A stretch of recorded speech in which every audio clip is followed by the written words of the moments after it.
আব্বা তুমি আমার জায়গা সম্পত্তি বুঝাই দাও, তোমার আমি অনেক বুঝাইছি, তুমি বুঝো না। আমার জায়গা সম্পত্তি তুমি আমার বুঝাই দাও, আমি ঢাকা চলে যাবো একবারে।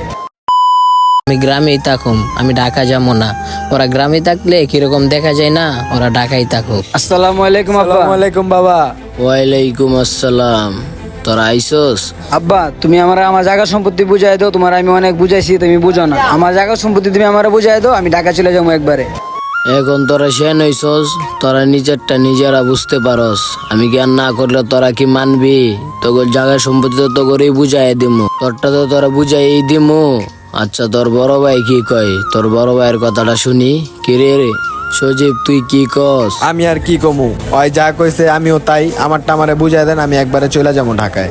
আমি আর গ্রামে থাকতে চাই না, আমার বউ পোলাবাইন আছে, ওরাও আইতে চায় না। আমি ঢাকায় থাকবো, আমি গ্রামে আসবো না। আচ্ছা তোকে দুই ভাইরে তো বুঝাই দিলাম, তো ছোট ভাইটা কি করবো?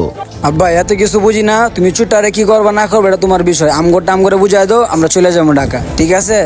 আপনারা বড় ভাই মানুষ, আপনাদের সাথে আর কি কমু, কিন্তু বিয়াদবি মাফ করবেন। আপনাদেরকে আমি কিছু বলতে চাই। কি কইবি এখন কইলা, আমরা গেলাই কিন্তু পরে চিল্লাচিল্লি করবি না। যা কইবি আমগো সামনাসামনি কইলা, ঠিক আছে? ভাই কথাগুলো বোঝার চেষ্টা করবেন। বাপে আপনাদেরকে পড়ালেখা করাইছে ঢাকা শহর, উচ্চ শিক্ষিত বানাইছে। আপনাদের মান সম্মানের বিষয় আছে অনেক, ওইটা আমি বুঝছি, ওইটা আমার বাপেও বুঝতেছে। কিন্তু আমার বাপে তো এরকম শিক্ষিত বানাইতে আপনাদেরকে চাই নাই, যে অনেক বড় শিক্ষিত হইয়া বিয়া শাদী আপনারা কইরা আমার বাপের এই গ্রামে রাইখা আপনারা ঢাকা শহর চলে যাইবেন গা। এটাই ভাই বুঝলাম না, বাপ থাকতে কি আর ভাইয়ের বাগাবাগি সম্পত্তি? আমার বাপ তো এখনো জীবিত আছে, তাই না?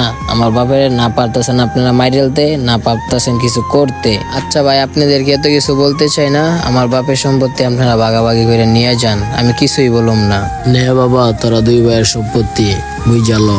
ঠিক আছে তোমরা তাহ, এই ছোট গেলাম, তুই আবার দেখে রাইস।